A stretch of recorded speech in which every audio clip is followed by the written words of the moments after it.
So I'm interim CEO and president of Interfaith Alliance in Washington, a group that is focused on religious freedom principles like human dignity, which for me as a leader of faith would be, that we are all made equal in the image of God. So it gets back to that Imago Dei. This is a place, an experiment in pluralism, religious pluralism, ethnicity, language. I mean, we are an experiment in pluralism, freedom of movement, freedom of religion that is governed by the separation of church and state, which as a person of faith who believes that there should be freedom of religion for people to worship as they choose, to pray as they choose, to dress and to experience ritual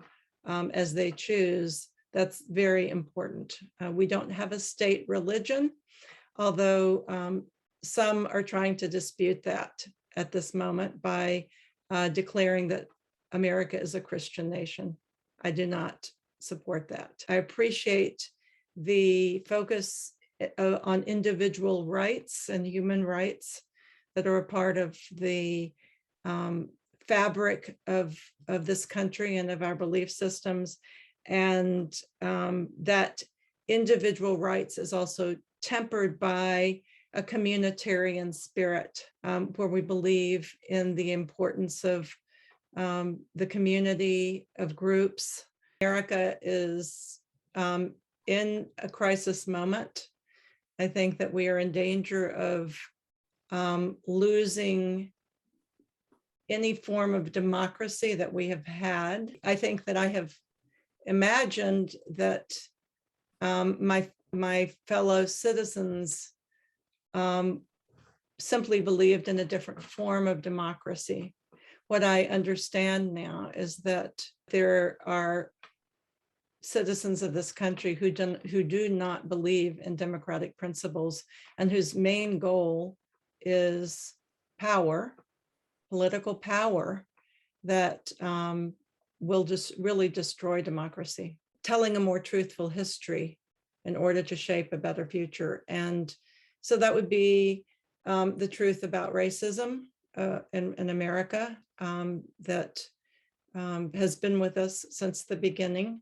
It's the truth about the genocide of Native peoples. Pain can bind people together because pain can create empathy, sympathetic understanding, the ability to put oneself in another's shoes, love and justice. And those are the things that motivate a lot of my, and I would call it multi-faith work, being willing to give up absolutes around one's own belief, and to be willing to be in conversation and be curious about and to learn from other people's faith traditions. Religion itself has become so tainted in this country by Christian fundamentalisms that have shown up in,